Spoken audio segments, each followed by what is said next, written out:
Easy പോയിന്റിലേക്ക് ഏവർക്കും സ്വാഗതം.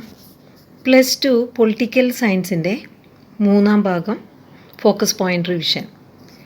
ഇതിൽ അടുത്ത ചോദ്യം, what is your opinion in the light of accession of princely state and the response of the people in these part. അതായത് princely state, ഇപ്പോൾ ബ്രിട്ടീഷുകാർ ഇവിടെ ഭരിച്ചിരുന്നപ്പോൾ India was divided in two categories. ഇപ്പോൾ ഒരു പ്രദേശം ബ്രിട്ടീഷ് പ്രൊവിൻസായിട്ടും മറ്റു പ്രദേശങ്ങൾ പ്രിൻസ്ലി സ്റ്റേറ്റ് ആയിട്ടുമാണ് ഭരിച്ചിരുന്നത്.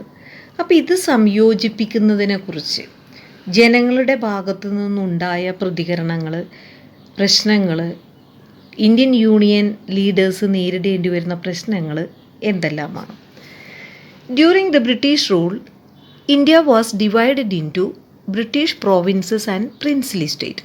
അങ്ങനെ ബ്രിട്ടീഷ് ഭരണകാലത്ത് ഇന്ത്യയെ ബ്രിട്ടീഷ് പ്രാവിശ്യകൾ എന്ന പേരിൽ കുറച്ച് സ്ഥലങ്ങൾ, നാട്ടുരാജ്യങ്ങളായിട്ട് കുറച്ച് സ്ഥലങ്ങൾ, അങ്ങനെയാണ് 2 ഭാഗമായിട്ടാണ് കിടന്നിരുന്നത്.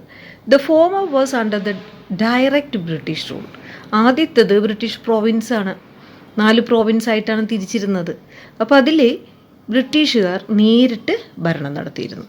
നാട്ടുരാജ്യങ്ങളെന്ന് പറയുമ്പോൾ അവിടുത്തെ ലോക്കൽ കിങ് ആണ്, അധികാരം ബ്രിട്ടീഷുകാർക്ക് തന്നെയാണ്. അവരുടെ അതോറിറ്റി ആക്സെപ്റ്റ് ചെയ്തിട്ടാണ് അവിടുത്തെ ലോക്കൽ രാജാക്കന്മാരെ അവരുടെ രാജഭരണം നടത്തിക്കൊണ്ടിരുന്നത്. Even when the British authority was accepted by the local kings British authority accept ചെയ്തിരുന്നെങ്കിലും they had the freedom to run the internal affair of their principalities. അവരുടെ ആ ഭരണപ്രദേശത്ത് എന്ത് ചെയ്യാനുള്ള, അതിൻ്റെ ആഭ്യന്തര കാര്യങ്ങൾ നടത്താനുള്ള എല്ലാ ഫ്രീഡവും അവർക്കുണ്ടായിരുന്നു, ബ്രിട്ടീഷുകാരുടെ കീഴിലാണെങ്കിൽ പോലും. 1/3 of British India consisted of such princely state. അപ്പോൾ ഇന്ത്യയിലെ 1/3 ഭാഗം ഇങ്ങനെയുള്ള നാട്ടുരാജ്യങ്ങൾ ഭരിച്ചിരുന്നത് അവിടുത്തെ നാട്ടുരാജാക്കന്മാരായിരുന്നു. That means 1 out of 4 Indians lived in a princely state. അപ്പം നമ്മുടെ പോപ്പുലേഷൻ എടുക്കുകയാണെങ്കിൽ, ജനസംഖ്യ എടുക്കുകയാണെങ്കിൽ 4 പേരിൽ ഒരാൾ പ്രിൻസ്ലി സ്റ്റേറ്റിലെ താമസിച്ചിരുന്ന ആൾക്കാരാണ്. അപ്പോൾ രാജഭരണത്തിന് കീഴിലായിരുന്നു 4 പേരിൽ ഒരാൾ. അപ്പോൾ 4 പേരെ എടുക്കുകയാണെങ്കിൽ അതിലൊരാൾ രാജഭരണത്തിൻ്റെ കീഴിലുള്ളവരായിരുന്നു എന്ന് ഒരു ഉദാഹരണം. As per the declaration made by the ബ്രിട്ടീഷുകാർ ഇന്ത്യ വിടാൻ തീരുമാനിച്ചു. ഇന്ത്യക്ക് സ്വാതന്ത്ര്യം പ്രഖ്യാപിച്ചിട്ട് അവരവരുടെ രാജ്യത്തേക്ക് തിരിച്ചു പോകാൻ തീരുമാനിച്ചപ്പോൾ ഒരു വിളംബരം നടത്തി, ഒരു ഡിക്ലറേഷൻ നടത്തി, പ്രഖ്യാപനം നടത്തി. Their authority over the princely state also would end. അതായത് ഈ നാട്ടുരാജ്യത്തിൽ ഉള്ള അവകാശം അവരവിടെ അവസാനിപ്പിക്കുകയാണ്. With the granting of freedom to ഇന്ത്യക്ക് ഫ്രീഡം കൊടുക്കുമ്പോൾ അവരുടെ കീഴിലുണ്ടായിരുന്ന നാട്ടുരാജ്യങ്ങൾക്കും, 565 നാട്ടുരാജ്യങ്ങളാണ് ഉണ്ടായത്, ആ നാട്ടുരാജ്യങ്ങൾക്കും ഫ്രീഡം കൊടുക്കുന്നു എന്ന് പ്രഖ്യാപിച്ചു. Therefore legally each principality was also free. അപ്പോൾ ഇന്ത്യ ഫ്രീ എന്ന് പറഞ്ഞപ്പോൾ ഈ നാട്ടുരാജ്യങ്ങളും ഇന്ത്യയുടെ ഭാഗത്തുള്ള ഈ നാട്ടുരാജ്യങ്ങളും ഫ്രീ ആയി. There were 565 princely states in India. The principalities were not ruled democratically. അപ്പം നമുക്കറിയാം, രാജഭരണം എന്ന് പറഞ്ഞാൽ ജനാധിപത്യ ഭരണമൊന്നുമല്ല, ഓട്ടോക്രസിയാണ്. അതായത് ഏകഭരണമാണ്, രാജാവാണ് ഭരിക്കുന്നത്, രാജാവിൻ്റെ നിയമങ്ങളാണ്, രാജാവ് തീരുമാനിക്കുന്ന കാര്യങ്ങളാണ് അവിടെ നടക്കുന്നത്. പെട്ടെന്ന് എന്ത് വേണമെങ്കിലും രാജാവിന് തീരുമാനിക്കാം, ആരുടെ അനുവാദം ആവശ്യമില്ല. അങ്ങനെയുള്ള ഓട്ടോക്രാറ്റിക് ഭരണമായിരുന്നു അവിടെ. Indian freedom aimed at unity, progress and democracy. India ഈ സ്വാതന്ത്ര്യ സമരമൊക്കെ നടത്തി ബ്രിട്ടീഷുകാരിൽ നിന്ന് സ്വാതന്ത്ര്യം നേടിയ ലക്ഷ്യം എന്താണ്? ഇന്ത്യ ഏകീകൃത രാഷ്ട്രമായിട്ട് ഒരൊറ്റ രാജ്യമായിട്ട് നിൽക്കുക, പുരോഗമന പ്രവൃത്തികൾ, എക്കണോമിക് പുരോഗതി, ഇതെല്ലാം ഒറ്റക്കെട്ടായി നിന്ന് നേടുക. പിന്നെ ജനാധിപത്യ ഭരണം ഉറപ്പുവരുത്തുക, അതായത് ജനങ്ങൾക്ക് ഈക്വാളിറ്റി കൊടുക്കുക, അതേപോലെ മൗലിക അവകാശങ്ങൾ കൊടുക്കുക, ഈ ജാതി മത വേർതിരിവുകളൊക്കെ അവസാനിപ്പിക്കുക. അപ്പം ഇത് ലക്ഷ്യമിട്ടുകൊണ്ട് ഇങ്ങനെ യൂണിഫൈഡ് ഇന്ത്യ ഉണ്ടാക്കണം എന്ന് ആഗ്രഹിക്കുമ്പോൾ ഈ 565 പ്രിൻസ്ലി സ്റ്റേറ്റ് അവരിങ്ങനെ കിടന്നാൽ ശരിയാവില്ല. ഒറ്റപ്പെട്ട് ഇതിൻ്റെ ഇടയിൽ വീണ്ടും ഇന്ത്യ ഈ പറയുന്ന പോലെ സബ് ഡിവിഷൻ ചെറിയ ചെറിയ കഷ്ണങ്ങളായിട്ട് മാറും. But the condition of India was pitiable at the time of independence. സ്വാതന്ത്ര്യം കിട്ടിക്കഴിഞ്ഞപ്പോൾ ഇന്ത്യക്ക് നേരിടേണ്ട വെല്ലുവിളികൾ ഒരുപാടുണ്ട്. ഇങ്ങനെയുള്ള അവസ്ഥയിലാണ് ഈ പ്രിൻസ്ലി സ്റ്റേറ്റ് ഇങ്ങനെ ചെറു നാട്ടുരാജ്യങ്ങളായിട്ട് കിടക്കുന്നത്. The British had told the local rulers. എപ്പോഴാണ് പ്രശ്നം വന്നത്? അവർ ഈ വിളംബരത്തിൻ്റെ ഇടയിൽ നിയമത്തിൽ ബ്രിട്ടീഷുകാർ അവരോട് ലോക്കൽ റൂളേഴ്സിനോട് പ്രഖ്യാപിച്ചു of principalities that could either join India or Pakistan or remain independent if they so wished. അതായത് അവരോട് പറഞ്ഞത്, നിങ്ങൾ ഈ നാട്ടുരാജ്യങ്ങൾ വേണമെങ്കിൽ നിങ്ങൾക്ക് ഇങ്ങനെ തന്നെ സ്വയം ഭരണത്തിൽ തുടങ്ങാം, അല്ലെങ്കിൽ നിങ്ങൾക്ക് ഇന്ത്യൻ യൂണിയനിൽ ചേരാം, നിങ്ങൾക്ക് ഇഷ്ടമുണ്ടെങ്കിൽ മാത്രം. അതേപോലെ ഇഷ്ടമുണ്ടെങ്കിൽ പാകിസ്ഥാനിലും ചേരാം. ഇനി നിങ്ങൾക്ക് സ്വതന്ത്രമായി നിൽക്കണമെന്നാണ് ആഗ്രഹമെങ്കിൽ അങ്ങനെയും നിൽക്കാം എന്ന് പറഞ്ഞിട്ടാണ് പോയത്. Thus the king had the power to decide what to do. അപ്പോൾ അവിടെ അധികാരം ഇന്ത്യൻ യൂണിയൻ ലീഡേഴ്സിനൊന്നുമല്ല, അവിടെ അധികാരം രാജാക്കന്മാർക്ക് തന്നെ കൊടുത്തു. രാജാക്കന്മാർ തീരുമാനിക്കണം തങ്ങൾ ഇന്ത്യയുടെ യൂണിയനിൽ ചേരണോ, അല്ലെങ്കിൽ പാകിസ്ഥാനുമായി ലയിക്കണോ, അല്ലെങ്കിൽ സ്വതന്ത്രമായി ഞങ്ങളുടെ നാട്ടുരാജ്യം ഞങ്ങൾ തന്നെ ഭരിക്കണമോ. ഇത് വല്ലാത്തൊരു തലവേദനയായിപ്പോയി ഇൻ്റഗ്രേഷൻ സമയത്ത്. This created a lot of head Ek during the time of integration. അപ്പോൾ യൂണിഫൈഡ് ഇന്ത്യ ആക്കാം എന്ന് നേതാക്കന്മാർ ആലോചിച്ച് അതിനുവേണ്ടിയുള്ള നടപടി എടുത്തപ്പോഴാണ് ഇങ്ങനെയുള്ളൊരു പ്രശ്നം വരുന്നത്. It grew into a situation where the unity of India was threatened.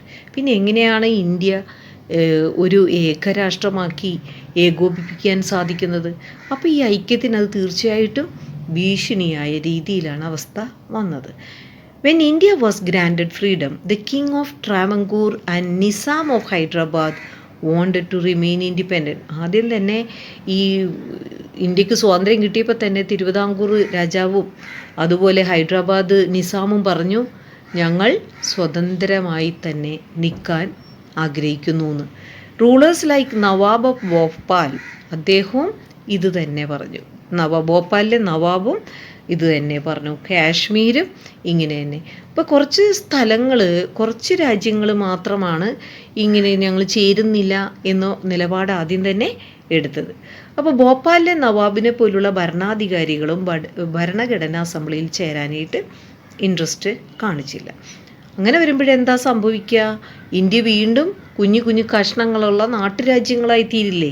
ബ്രിട്ടീഷുകാർ വരുന്നതിന് മുമ്പ് ഒരുപാട് നാട്ടുരാജ്യങ്ങൾ ചേർന്ന ഒരു ചിന്നിച്ചിതറിക്കിടക്കുന്ന ഒരു ഭാഗം മാത്രമായിരുന്നു ഇന്ത്യ. ഓരോരുത്തർക്കും ഓരോ നിയമങ്ങൾ, ഓരോ രീതികൾ, ഓരോ രാജഭരണം. അപ്പോൾ അങ്ങനെ സാധിക്കില്ലല്ലോ. ഒരു ഇന്ത്യ എന്ന് പറയുമ്പോൾ അതിൽ ഏകീകൃത നിയമം വേണം, എല്ലാവർക്കും ഏക തലത്തിൽ നിയമങ്ങളും എക്കണോമിക്കൽ പ്രോസ്പെരിറ്റീസും ഇൻഡസ്ട്രിയൽ ഡെവലപ്മെൻറ്റും എഡ്യൂക്കേഷൻ ഫെസിലിറ്റീസ് എല്ലാം കൊടുക്കണ്ടേ? അപ്പോൾ ഇങ്ങനെ നാട്ടുരാജ്യങ്ങളായി ചിന്നിച്ചിതറിക്കിടന്നാൽ എങ്ങനെയാണ് സാധിക്കുക? That means there was a possibility of India being further subdivided into smaller kingdom. അപ്പോൾ എന്താ സംഭവിക്കുക? there was no possibility of democracy in such social principalities. അവിടെ ഡെമോക്രസി പറ്റില്ല, ജനങ്ങളിൽ നിന്ന് തിരഞ്ഞെടുക്കാൻ പറ്റില്ല. അവിടെ രാജാവാണ് ഭരിക്കാൻ തീരുമാനിക്കുന്നത്. നിയമങ്ങൾ കോൺസ്റ്റിറ്റ്യൂഷൻ്റെ നിയമങ്ങളൊന്നും ആയിരിക്കില്ല, അതൊന്നും ആ രാജ്യത്തിന് ബാധകമാകില്ല. അപ്പോൾ അവിടെ എങ്ങനെയാണ് ജനാധിപത്യ ഭരണം സാധ്യമാകുന്നത്? അപ്പോൾ ഈ ലക്ഷ്യങ്ങളൊന്നും നേടാൻ സാധിക്കില്ല. But the administration of independent India was determined not to follow any further division of the country. അപ്പോൾ ഇന്ത്യയുടെ ഇനി ഇങ്ങനെ ഇന്ത്യ വിഭജിച്ചു പോകാൻ അനുവദിക്കരുത് എന്ന തീരുമാനത്തിലേക്ക് ലീഡേഴ്സ് എത്തി. അതിന് സർദാർ വല്ലഭായ് പട്ടേലായിരുന്നു അവിടുത്തെ ഡെപ്യൂട്ടി പ്രൈം മിനിസ്റ്റർ, അപ്പോൾ അതുപോലെ ഹോം മിനിസ്റ്ററും. അപ്പോൾ ഈ അദ്ദേഹത്തിൻ്റെ നേതൃത്വത്തിൽ ഒരു അനുനയ രീതികൾ നടപ്പാക്കി. Through a clever diplomacy he was able to integrate most of the principalities into Indian union. അദ്ദേഹത്തിൻ്റെ നേതൃത്വത്തിൽ അദ്ദേഹം ഓരോ പ്രിൻസ്ലി സ്റ്റേറ്റ്സുമായി സംസാരിക്കുകയും അതിനെ ഇങ്ങോട്ട് ലയിപ്പിക്കുന്ന രീതിയിൽ അവരെ പ്രോത്സാഹിപ്പിക്കുകയും വളരെ തന്ത്രത്തിലൂടെ, അവരെ ഒട്ടും തന്നെ പിണക്കാതെ, അവർക്ക് ഒരുപാട് വാഗ്ദാനങ്ങളും ഓഫറൊക്കെ കൊടുത്തുവിട്ട് അവരെ സമന്വയിപ്പിക്കാനായിട്ട് സാധിച്ചു. 3 things influence the administration for such integration. അപ്പോൾ ഇങ്ങനെ സംയോജിപ്പിക്കാനായിട്ട് 3 കാര്യങ്ങളാണ് വളരെ ഹെൽപ്ഫുള്ളായത്. ഒന്ന്, ആളുകളുടെ തീരുമാനം. The people of the most principalities wanted to join Indian union. ഇപ്പം ജനങ്ങൾ രാജാക്കന്മാരുടെ കീഴിൽ നിൽക്കാനായിട്ട് ആർക്കും തന്നെ താല്പര്യം ഉണ്ടായിരുന്നില്ല. എല്ലാവർക്കും രാജഭരണം മതിയായി. ജനങ്ങളിൽ നിന്ന് ഒരു റെപ്രസെൻറ്റേറ്റീവിനെ തിരഞ്ഞെടുത്ത് ജനങ്ങളാൽ ഭരിക്കുക എന്നത് നല്ലതാണ്. അതും തന്നെ ഇക്വാളിറ്റി, ഈ അസമത്വം അല്ലെങ്കിൽ അനീതി ഇതൊക്കെ ഒന്നും ഇല്ലാത്ത ഒരു സമത്വസുന്ദരമായ ഒരു ഭരണമാണ് അവർ ആഗ്രഹിക്കുന്നത്. അപ്പോൾ അതുകൊണ്ട് തന്നെ people of most principality wanted to join Indian union. അപ്പോൾ ഗവൺമെൻറ് ഇന്ത്യൻ യൂണിയന് ഒരു ഓഫർ കൊടുത്തു. നിങ്ങൾ ഇങ്ങോട്ട് ചേരുകയാണെങ്കിലും നിങ്ങളുടെ നാട്ടുരാജ്യം ഇന്ത്യയിൽ ലയിക്കുകയാണെങ്കിലും നിങ്ങൾക്ക് സെൽഫ് ഗവൺമെൻറ് നടത്താം. The government was willing to give self government in some places. എല്ലായിടത്തുമല്ല, ചില കൾച്ചറലി വളരെ ഡിഫറെൻ്റായ പ്ലേസുകളിൽ അവിടുത്തെ കാര്യങ്ങൾ നിങ്ങൾക്ക് തന്നെ തീരുമാനിച്ച് സ്വയംഭരണം നടത്താൻ അത് നൽകാനായിട്ട് സർക്കാരും തയ്യാറായിരുന്നു. അപ്പോൾ അത് കേട്ടപ്പോൾ കുറേ നാട്ടുരാജ്യങ്ങൾ ഇതിലേക്ക് ലയിക്കാൻ തുടങ്ങി. പിന്നെ ഇവർ പറഞ്ഞ മറ്റൊരു ഓഫർ, ഇന്ത്യ എന്ന് പറഞ്ഞാൽ നമ്മൾ ഐക്യത്തോടെ നിൽക്കണം. എന്ത് പ്രശ്നം വന്നാലും, പുറത്തുനിന്നൊരു അറ്റാക്ക് വന്നാലും, നമ്മൾക്കിപ്പോൾ അതിർത്തി, പാകിസ്ഥാൻ്റെ അതിർത്തിയിൽ കിടക്കുന്ന രാജ്യങ്ങളൊക്കെ ഉണ്ട്. അവിടെ എന്ത് പ്രശ്നം വന്നാലും തീർച്ചയായിട്ടും ഒറ്റക്കെട്ടായി നിൽക്കുകയാണെങ്കിൽ നമുക്ക് ഇന്ത്യൻ ഫോഴ്സ്, മിലിറ്ററി ഫോഴ്സ് ഉപയോഗിച്ചിട്ട് നമുക്കത് പ്രൊട്ടക്റ്റ് ചെയ്യാൻ സാധിക്കും. അപ്പോൾ ഏറ്റവും കൂടുതൽ ഇമ്പോർട്ടൻസ് വേണ്ടത് യൂണിറ്റിയാണ്. അതുപോലെ പെർഫെക്റ്റിബിലിറ്റി. എല്ലാ നയങ്ങളും എടുക്കുമ്പോൾ എല്ലാവർക്കും യൂസ്ഫുൾ ആകുന്ന രീതിയിൽ ഒരു പരിപൂർണത ഉണ്ടാവും. അപ്പോൾ ഈ യൂണിറ്റി എന്ന് പറഞ്ഞപ്പോഴും കുറേ നാട്ടുരാജ്യങ്ങൾക്കത് ആക്സെപ്റ്റബിൾ ആയിരുന്നു.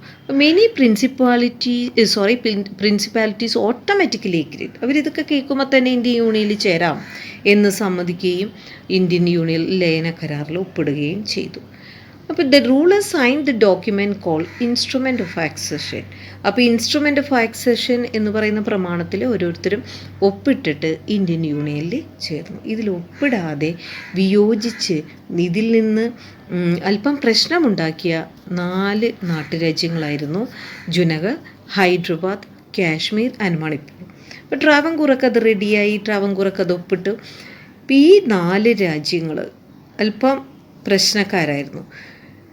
Through plebiscite it was found out that the people of Junagadh. അപ്പോൾ ജുനഗിൻ്റെ പ്രശ്നം ആദ്യം സോൾവ് ചെയ്യാം. അപ്പോൾ ജുനഗിൻ്റെ ജനങ്ങളോട് ചോദിച്ചു ഒരു ഹർജി. അവരെല്ലാവരും കൂടി ഒരു എന്താണ് നിങ്ങളുടെ താല്പര്യം എന്ന് പറഞ്ഞുകൊണ്ടൊരു ചെറിയൊരു ജനഹിതം നോക്കിയപ്പോഴേക്കും ആളുകൾക്ക് എല്ലാവർക്കും ഇന്ത്യൻ യൂണിയൻ ചേരാനാണ് ആഗ്രഹം. അപ്പോൾ അത് അവിടുത്തെ രാജാവിന് അത് ആക്സെപ്റ്റ് ചെയ്യേണ്ടി വന്നു. So it was integrated. അപ്പോൾ അത് ഇന്ത്യയിലേക്ക് ചേർന്നു. ഇനി അടുത്ത് ഹൈദരാബാദാണ്. ഹൈദരാബാദ് ഒരു വലിയ രാജ്യമാണ്, പ്രിൻസിപ്പാലിറ്റിയാണ്. അപ്പോൾ അത് ചുറ്റും ഒരുപാട് സ്ഥലങ്ങൾ. It was surrounded by centrally administrated area. അതിന് ചുറ്റുമുള്ളത് ഇന്ത്യൻ യൂണിയൻ്റെ ഭരണപ്രദേശങ്ങളാണ്. ഹൈദരാബാദ് രാജാവിനെ നിസാം എന്നാണ് അറിയപ്പെടുന്നത്. അപ്പോൾ he wanted to remain independent. നിസാമിനെ സ്വതന്ത്രനായിട്ട് നിൽക്കണം, ഇന്ത്യൻ യൂണിയനിൽ ചേരാൻ ആഗ്രഹമില്ല. ഇതിനു മുമ്പ് എങ്ങനെയാണോ നിസാം ഭരിച്ചിരുന്നത് അതേ രീതിയിൽ നിസാമിനെ ഭരിക്കണം. പക്ഷെ അവിടെയുള്ള കമ്മ്യൂണിസ്റ്റുകാർ, കർഷകർ, തെലങ്കാന ഫാമേഴ്സ്, അതുപോലെ തന്നെ ഹൈദരാബാദിലെ കോൺഗ്രസ്സും എല്ലാവരും തന്നെ അവിടെയുള്ള ഓരോ ജനങ്ങളും, മോസ്റ്റ് വിമൻ, സ്ത്രീകൾ വരെ, സ്ത്രീകൾക്ക് അത്രയ്ക്ക് ഒപ്രസീവ് അടിച്ചമർത്തൽ രീതികൾ അനുഭവിക്കേണ്ടി വന്നതാണ്. അപ്പോൾ he wanted to remain independent, but the communist, Telangana farmers, members of the Hyderabad Congress and most women reacted against the plan of Nizam. നിസാമിനെതിരെ തിരിഞ്ഞു. അവിടെ ഒരു ചെറിയൊരു പ്രക്ഷോഭം തന്നെ ഉണ്ടായി എന്ന് പറയാം. അപ്പം ഹൈദരാബാദിൽ സ്ത്രീകളെ പൊതുവെ അടിച്ചമർത്തുകയാണ്. ഒരു ഇസ്ലാമാണ് അവിടെ ഭരണം. The city of Hyderabad became the centre of protest against Nizam. അപ്പോൾ ഹൈദരാബാദ് സിറ്റി എന്ന് പറഞ്ഞാൽ ഒരു പ്രതിഷേധ കേന്ദ്രമായി മാറി. നിസാം വെറുതെ ഒന്നും ഇരുന്നില്ല. നിസാം തൻ്റെ പട്ടാളക്കാരെ ഇറക്കി. അദ്ദേഹത്തിൻ്റെ ആർമിയുടെ പേരാണ് റസാക്കേഴ്സ്. അതിറക്കി. Nizam try to resist opposition. ഈ കലാപത്തെ അടിച്ചമർത്താനായിട്ട് ശ്രമിച്ചു. അതുപോലെ തന്നെ മുസ്ലിമായ ആളുകളെ സംരക്ഷിക്കുകയും മുസ്ലിം അല്ലാത്തവരെ കൊള്ളയടിക്കുകയും കൊല്ലുകയും ചെയ്യുന്ന ഒരു രീതിയായിരുന്നു റസാക്കേഴ്സ് ചെയ്തത്. അപ്പം ഇങ്ങനെ വന്നപ്പോൾ സെൻട്രൽ ഗവൺമെൻറ് ഇടപെട്ടു. സെൻട്രൽ ഗവൺമെൻറ് ഒരു ആർമി അയച്ചു. എന്നിട്ട് ഈ നിസാമിൻ്റെ റസാക്കേഴ്സിനെ തോൽപ്പിക്കുകയും നിസാം സറണ്ടർ ചെയ്യുകയും ചെയ്യേണ്ടി വന്നു. അപ്പോൾ ഈ ഒരു ആക്രമണം അല്ലെങ്കിൽ ഈ അറ്റാക്കിനെ ഓപ്പറേഷൻ പോളോ എന്ന പേരിലാണ് അറിയപ്പെടുന്നത്. അങ്ങനെ തങ്ങളുടെ സൈന്യത്തെ അയച്ചിട്ട് നിസാം കീഴടങ്ങുകയും ചെയ്തു. ഇതിനെ ഓപ്പറേഷൻ പോളോ എന്നാണ് അറിയപ്പെടുന്നത്. അപ്പോൾ ഇത് ഹൈദരാബാദ് അതുപോലെ ഇന്ത്യൻ യൂണിയനിൽ ഒപ്പുവെച്ചു.